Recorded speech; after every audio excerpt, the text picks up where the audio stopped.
अस्सलामुअलैकुम। बेसिकली मेरा ये जो वीडियो बनाने का मकसद है वो ये है कि मैं आपको बता सकूं जो हमारे जो SLO based concept SLO based जो पेपर्स आ रहे हैं फेडरल बोर्ड के, तो वो किस तरह आ रहे हैं हमारे पास। जो फेडरल बोर्ड है वो किस तरह पेपर इशू कर रही है। तो आज जो था वो हमारे फिज़िक्स का पहला पेपर था और हमने तो जाके दे आए हैं। तो मेरे थोड़ा सा दिमाग थोड़ा फ्रेश हो गया कि पेपर का जो आगे जो हमारे मज़ीद जो साइंसी सब्जेक्ट में उसमें पेपर का पैटर्न क्या रहेगा। तो वो मैं आपको बताता हूँ। तो वीडियो के दो पार्ट है बेसिकली। फर्स्ट पार्ट में मैं बताऊँगा कि आप फेडरल बोर्ड का जो एसएलओ बेस्ड कंसेप्ट है वो किस तरह है, और सेकंड पार्ट में मैं ये बताऊँगा कि जो हमारे फेडरल बोर्ड में मैक्सिमम नंबर गेन करने का असल तरीका क्या है। तो पार्ट में जो हमने ये बताना है कि फेडरल बोर्ड का जो एसएलओ बेस्ड कंसेप्ट है वो किस तरह आ रहा है। तो अब अभी जो हमने पेपर्स दिए मैं अभी फ्रेश पेपर दे के आया हूँ, फिज़िक्स का पहला पेपर। तो हमारा जो फिज़िक्स का पहला पेपर था, मैं ट्रूली कह रहा हूँ, मैंने 9th में भी कोई ऐसा पेपर फिज़िक्स का नहीं देखा, मैट्रिक में भी कोई फिज़िक्स का ऐसा पेपर नहीं देखा, फर्स्ट ईयर में भी कोई ऐसा पेपर फिज़िक्स का नहीं देखा। मतलब इतना हार्ड मैंने पेपर फिज़िक्स का अभी तक नहीं देखा। रीज़न उसके पीछे ये है कि ये जो थोड़ा सा नहीं, बहुत सारा कंसेप्चुअल है बीच में। और ये नहीं है कि एक्सरसाइज के कंसेप्चुअल क्वेश्चन में से आए, एक्सरसाइज के कंसेप्चुअल क्वेश्चन में थोड़े बहुत आए होंगे। और बाकी ये है कि कंसेप्चुअल था और हार्ड भी था, बट हो गया था। हम कर लिया, हमने फ़िज़िक्स का पेपर कर लिए और हो गया हमारा फ़िज़िक्स का पेपर।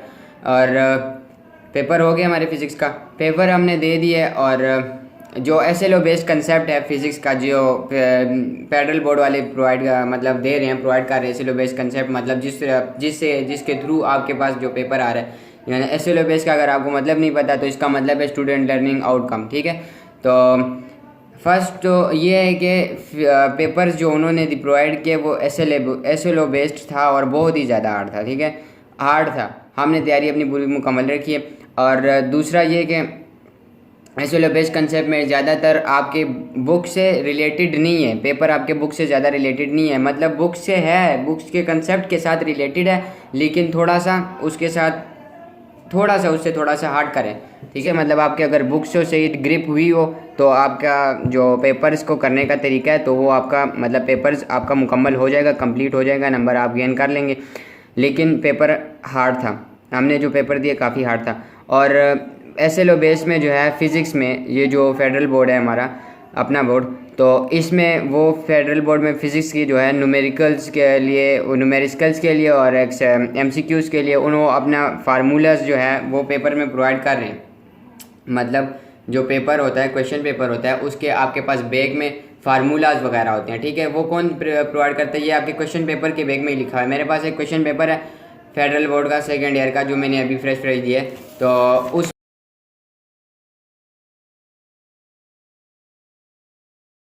कहते हैं इसको फार्मूलाज है, ठीक है। ये इन्होंने बैग में फार्मूलाज लिखे हुए, ये सारे फार्मूलाज हैं। इस फार्मूलाज के थ्रू आपके पास जो पेपर के अंदर जो जितना भी मटेरियल है, मतलब इससे आप हेल्प लेके आप पेपर अपना कर सकते हो। फार्मूला वो दे रहे हैं, इससे आपका क्या होगा, एक तो आपका जो न्यूमेरिकल पोर्शन है वो आपके इजीली कवर हो जाएगा। लेकिन उन्होंने जो क्वेश्चन पोर्शन बनाया था, अब जो व्हाट इज़ यानी इसको डिफ़ाइन करो, मतलब ये क्या होता है, ये क्या होता है, ये क्या होता है, वो वाला कंसेप्ट बिल्कुल हटा दिया। डिफ़ाइन वाला सब कंसेप्ट से सब कुछ हटा दिया। ये फिज़िक्स का पेपर है, ठीक है, इसमें वो कंसेप्ट बिल्कुल हटा दिए। यानी कोई भी ऐसा क्वेश्चन नहीं आएगा जिसमें आपको बताया होगा कि व्हाट इज़ हुकला या व्हाट इज़ टेंसाइल स्ट्रेंथ या उससे रिलेटेड, लेकिन बुक के बीच में से कंसेप्ट में से आपको उठाकर आपका पेपर बना रहे हैं। तो पेपर जो था वो बहुत हार्ड था। लेकिन पेपर अगर आपका, मैं फिर से कह रहा हूँ, अगर आपकी जो बुक जो है, बुक पर अगर आपकी ग्रिप स्ट्रॉन्ग होगी तो आप अपना इजीली पेपर कर सकते हैं, मुकम्मल कर सकते हैं। तो यही फिज़िक्स का पहला पेपर था। तो अगर आप इजी ले रहे हो कि अगर आपके पास फिज़िक्स का अगर आप अभी तक आपने एसएलओ बेस्ड मतलब अगर आप जिनके पेपर रहते हैं, जिनों के पेपर रहते हैं, अगर आप एसएलओ बेस्ड को इजी ले रहे हो कि एसएलओ बेस्ड में आसान आएगा, तो ये आपकी गलतफहमी है, ठीक है।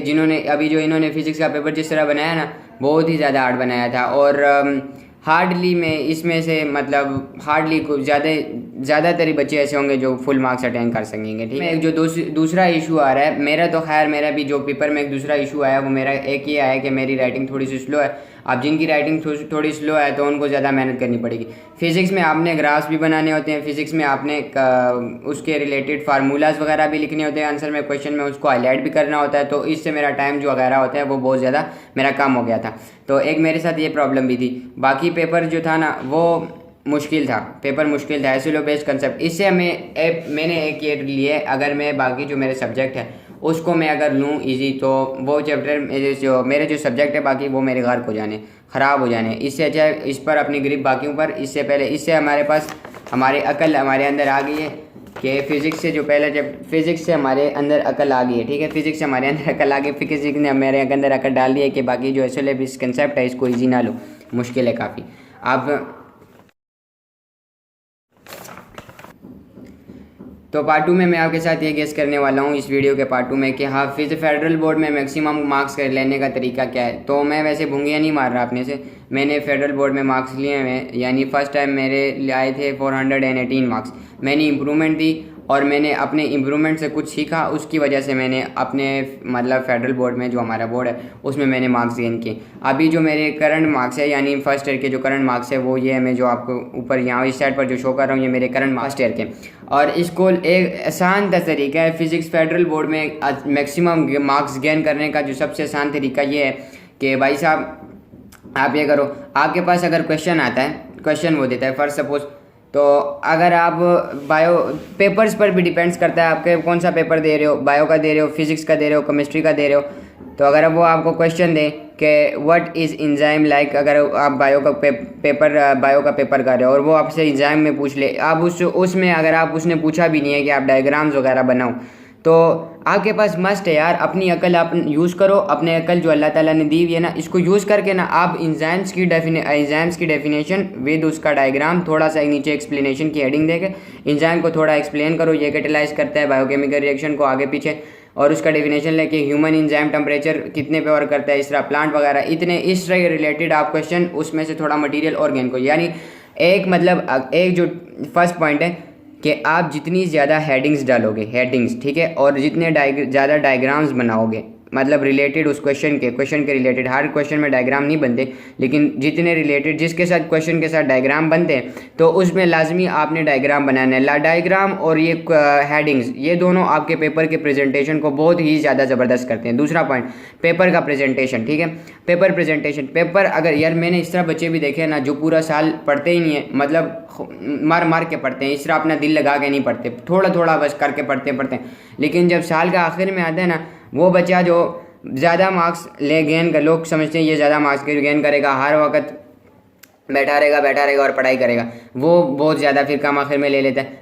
असल वजह ये रिप्रेजेंटेशन होती है। हम जो है ना बोर्ड में जाके ज़्यादातर अच्छी तरह अपनी रिप्रेजेंटेशन नहीं करते, जिसकी वजह से ना हमारे जो मार्क्स है वो बहुत ज़्यादा कट जाते हैं। पेपर प्रेजेंटेशन, ठीक है।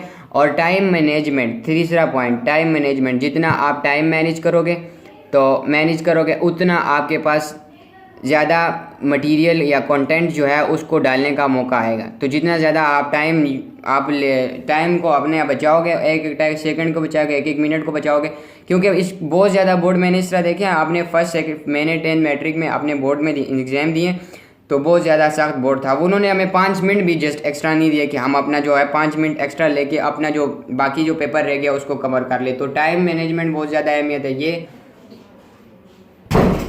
तो मैक्सिमम मार्क्स गेन करने का तरीका यही है कि आप हेडिंग्स डालो, जिस क्वेश्चन अगर आपसे पूछते हैं तो क्वेश्चन में हेडिंग्स बनाओ। फेडरल बोर्ड का तो यही है भाई साहब कि आप अगर कंटेंट अगर आप अपना लिख रहे हो, अगर उसने आपसे क्वेश्चन पूछा तो टू द पॉइंट लिखो, बिल्कुल पॉइंट्स में लिखो, और अपना जो उसने कंटेंट आपसे पूछा हुआ है उसी के रिलेटेड आप दो, ठीक है, उसी के रिलेटेड आप डालो।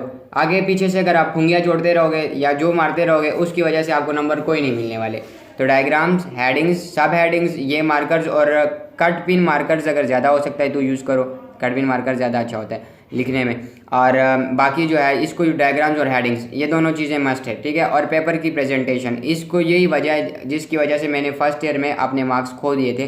फर्स्ट ईयर में मेरे मार्क्स 418 इसी वजह से आए थे कि मैंने पेपर में प्रेजेंटेशन जो थी वो थोड़ी सी डाउन रखी थी और मेरे जो कंटेंट था उसको मैंने थोड़ा सा लंबा करके लिख दिया था, यानी मटेरियल्स को थोड़ा मैंने और लिख दिया, एक्स्ट्रा ऑर्डिनरी मटेरियल लिख दिया था। ठीक है, कुछ कंटेंट मैंने एक्स्ट्रा डाल दिया था जिसकी वजह से नंबर काट गया और हेडिंग नहीं रखी थी, डायग्राम नहीं रखी थी। बायो के पेपर में आज भी मुझे याद है कि मैंने फर्स्ट ईयर का बायो का पेपर जब फर्स्ट टाइम दिया था, मेरे उस बायो के पेपर में खाली एक ही डायग्राम बनी थी, वो भी केल्विन साइकिल की।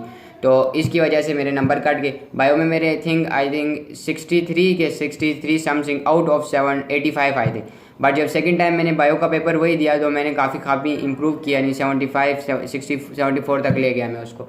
ठीक है, जिसकी वजह से मेरे 418 मार्क्स से 454 मार्क्स आ गए। यही रीज़न है कि मैंने हेडिंग्स, डायग्राम्स, कट मार्कर्स कुछ मेंटेन करके रखा, रिप्रेजेंटेशन अपनी थी, ये रिप्रेजेंटेशन की वजह से टाइम एडजस्ट किया, एक्स्ट्रा। हाँ, एक और चीज़, एक्स्ट्रा शॉर्ट क्वेश्चन ये लाजमी आप ऐड करें। ठीक है, दो एक्स्ट्रा शॉर्ट क्वेश्चन हो सकते हैं, यानी शॉर्ट क्वेश्चन में अगर आप एक्स्ट्रा शॉर्ट क्वेश्चन में 2 शॉर्ट क्वेश्चन लिख सकते हैं एक्स्ट्रा, तो ये लाजमी आपके लिए बेहतर होगा। तो लाजमी कोशिश करें कि 2 एक्स्ट्रा शॉर्ट क्वेश्चन लाजमी करने की कोशिश करें।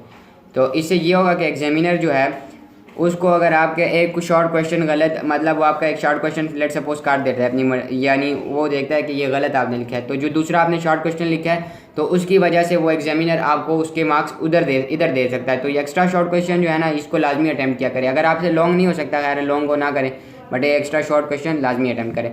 तो वीडियो बनाने का मकसद यही था कि फेडरल बोर्ड में मार्क्स इस तरह गेन कर सकते हैं और बाकी ऐसे लो बेस्ड कंसेप्ट। तो आज जो मैंने ब्लॉग चढ़ाया है, अपना जो ब्लॉग आज चढ़ाया है वो जाके देखना लाजमी, मैंने अपने प्लेलिस्ट में डाल दूंगा ब्लॉग में, और उसको जाके लाजमी चेकआउट करना।